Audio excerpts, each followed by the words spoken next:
ஓம் ஸ்ரீ குருப்பியோ நம. ஸ்ரீ மகாபரிவாதிரணம் மகாபரிவாதிரணம் மகாபரிவாதிரணம்.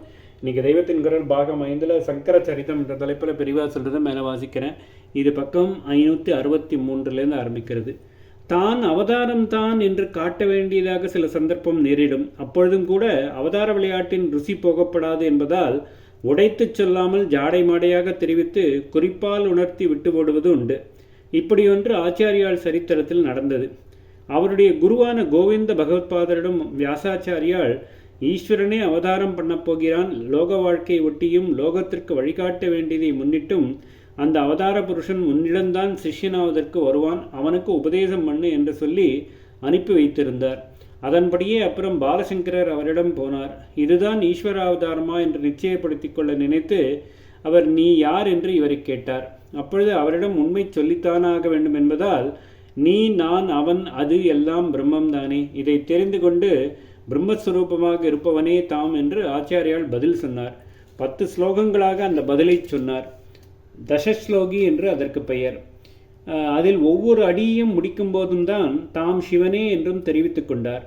கைலாசத்தில் ஜடாதரனாக கங்காதரனாக ஒரு ரூபத்தில் உள்ள சிவன் என்று உடைத்து சொன்னால் அது அழகில்லை, கௌரவம் இல்லை. ஆனால் பிரம்மத்தையே சிவம் என்று சாந்தம் சிவம் அத்வைதம் என்று உபநிஷத்தில் சொல்லியிருக்கிறதே. அகம் பிரம்மாஸ்மி என்பதையே சிவோகம் என்று சொல்லும் வழக்கம் இருக்கிறதே. அந்த விதத்தில் சொல்லிவிடுவோம் என்று நினைத்தார். ஒவ்வொரு அடியையும் தத் ஏகோ வசிஷ்ட சிவக கேவலோ அகம் என்று முடித்தார். குறிப்புணர்ந்த கோவிந்த பகவத்பாதாலும் இது வியாசர் சொன்ன ஆச்சாமிதான் என்று நிச்சயப்படுத்தி கொண்டு அவதார விளையாட்டு கலகலத்து போகாமல் தாம் குரு அவர் சிஷ்யர் என்கிற பாவங்களை வருவித்து கொண்டு உபதேசம் பண்ணினார் என்று கதை போகிறது. நாம் கதையை விட்ட இடத்துக்கு போகலாம். பரமேஸ்வரன் தட்சிணாமூர்த்தியாக இருந்து கொண்டு தர்ம சம்ஸ்தாபனம் அத்வைத ஸ்தாபனம் செய்வதற்காக அவதாரம் பண்ணுவதென்று சங்கல்பம் செய்து கொண்டு, ஆனாலும் பத்ததியை அனுசரித்து தேவர்கள் வந்து பிரார்த்தித்து கொள்ளட்டும் என்று ஆலமரத்தின் கீழேயே மௌனமாக காத்து கொண்டிருந்தார். முன்னையே சொன்னேன், 2 பிரார்த்தனைகள் செய்யப்பட்ட பின்னரே அவதாரம் நிகழ்வதாக ஒரு பத்ததி என்று. ஒன்று தேவர்கள் சுவாமியை அவர் இருக்கும் திவ்யலோகத்திலிருந்து பூலோகத்துக்கு புறப்பாடு செய்வதாக செய்யும் பிரார்த்தனை. இன்னொன்று பூலோகத்தில் அவரை அவதார புத்திரனாக வரவேற்பதற்காக தகுந்த யோக்கியதாம்சமுள்ள ஒரு சதிபதி பண்ணுகிற பிரார்த்தனை என்று சொன்னேன். நம் ஊரிலே வெள்ளம் பஞ்சம் இப்படி ஏதோ ஒரு உட்பாதம்.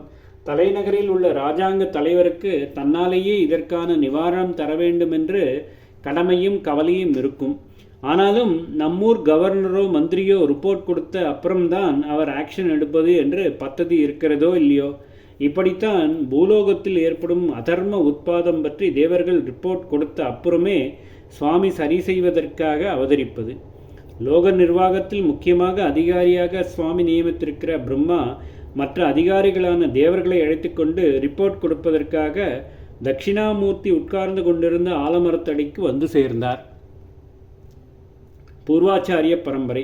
அவருடைய பிரார்த்தனைப்படி சுவாமி ஆச்சாரியாளாக அவதரித்த கதையை சொல்வதற்கு முன்னால் அவருக்கு முன்னால் இருந்த ஆச்சாரிய பரம்பரையை பற்றியும், முக்கியமாக நம்முடைய ஆச்சாரியாளுக்கு ஆச்சாரியாக இருந்த கோவிந்த பகவத்பாதாள், அவருக்கு ஆச்சாரியாக இருந்த கௌடபாதாள் ஆகியவர்களுடைய கதைகளையும் கொஞ்சம் தெரிந்து கொள்ளலாம். லோக வாழ்க்கையை நடத்தி கொண்டிருப்பவர்களுக்கு ஆதி மூதாதையான ரிஷியின் பெயரில் கோத்திரம் என்று சொல்கிறோம். அந்த ரிஷிக்கு பிள்ளை பேரன் என்ற சில பரம்பரைகள் ரிஷிகளாக இருந்திருப்பார்கள். அநேகமாக எல்லா கோத்திரங்களிலும் இப்படி குல மூல புருஷர்களாக 3 ரிஷிகளின் பெயரை திரியாரியேஷ்யம் என்பதாக சொல்வார்கள். ஸ்ரீவத்ச கோத்திரத்தில் பார்கவரில் ஆரம்பித்து 5 ரிஷி தலைமுறை இருந்திருப்பதால் பஞ்சார்ஷேயே என்று சொல்லிக் கொள்கிறார்கள். ஏகார்ஷேயம் என்பதாக ஒரே ஒரு ரிஷியை சொல்லும் 1-2 கோத்திரங்களும் இருக்கின்றன. நமஸ்காரம் பண்ணி நாம் இன்னார் என்று அபிவாதனம் சொல்லும்போது நம் வம்சத்தின் மூல புருஷர்களான இந்த 3, 5 அல்லது 1 ரிஷியின் பெயரை பிரவரம் என்பதாக சொல்லி இன்ன கோத்திரக்காரன், இன்ன சூத்திரக்காரன், இன்ன வேதசாகியைச் சேர்ந்தவன், இன்ன சர்மாக்காரன், பெயரை உடையவன் என்று சொல்கிறோம். சந்நியாசிகள் குடும்பத்தை விட்டுவிட்டவர்கள் ஆதலால் அவர்களுக்கு இப்படி பிரவரம் சொல்வது கிடையாது. ஒரு சந்நியாசியை நமஸ்கரிக்கும் போது மற்றவர்களும் பிரவரம் சொல்லி அபிவாதனம் பண்ணக்கூடாது. ஆதி முதல்வர்களான ரிஷிகள் பெயரை சொல்லி இப்படி ஒரு பிரவரம். இன்னொரு பிரவரம் கல்யாணத்தின் போது வதூவரர்களுக்கு, அதாவது கல்யாண பெண்ணுக்கும் மாப்பிள்ளைக்கும் சொல்வார்கள். இது அந்த வம்சத்தில் முடிவாக வரும் 3 பேரின் பெயர்களையும் சேர்த்து சொல்வது. முதலில் மூல ரிஷிகளின் பெயர்களை சொல்லிவிட்டு அப்படிப்பட்ட கோத்திரத்தில் வந்த இன்னாருடைய கொள்ளு பேரன், இன்னாருடைய பேரன், இன்னாருடைய பிள்ளை என்று வரனுக்கும், அதே மாதிரி இன்னாருடைய கொள்ளு பேத்தி பெண் என்று வதுவுக்கும் சொல்லி முடிப்பது இந்த பிரவரம். சார்தம், அமாவாசை முதலானவற்றில் கடைசி 3 மூதாதைகளான தகப்பனார், பாட்டனார், கொள்ளு பாட்டனார் ஆகியவர்களுக்கு தர்ப்பணாதிகள் கொடுப்பது. நம்முடைய ஆச்சாரியால் பால்யத்தில் பிரம்மச்சாரியாக இருந்துவிட்டு அப்புறம் சந்நியாசியாகிவிட்டார். பிரம்மச்சாரியாக இருந்தபோது அவருக்கு கோத்திர பிரவரம் உண்டு. அது ஆத்ரேய கோத்திரம் என்று சொல்லப்படுகிறது. அவருடைய தகப்பனார் பெயர் சிவகுரு, பாட்டனார் பெயர் வித்யாதிராஜர், கொள்ளுப்பாட்டனார் பெயர் சொல்லியிருப்பதாக நினைவில்லை. ஆனால் தம்முடைய 32 வயசு ஜீவிதத்தில் 3/4 பங்கு சந்நியாசியாகவே இருந்த ஆச்சாரியால் விஷயத்தில் கோத்திரம், பித்திருக்களின் பெயர் ஆகியவற்றுக்கு முக்கியத்துவம் இல்லை.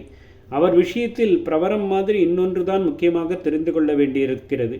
அதுதான் பூர்வாஷ்டிர பரம்பரை. வம்ச பரம்பரை இல்லை. அப்பா, தாத்தா, கொள்ளு தாத்தா என்று போய் மூல ரிஷிகளில் முடிப்பதில்லை. ஆச்சாரிய பரம்பரை, குரு பரம்பரை. குரு, பரமகுரு, பரமேஷ்டி குரு, பராபர குரு என்பதாக சொல்லிக்கொண்டு ஆதிகுரு வரைக்கும் போகும் பிரவரம். இதுதான் ஆச்சாரியாளின் சரித்திரத்தில் முக்கியம். இதை கொஞ்சம் பார்க்கலாம். ஓம் ஸ்ரீ குருப்யோ நமः. ஸ்ரீ மகாபரிவாஜனம் மகாபரிவாஜனம் மகாபரிவாஜனம்.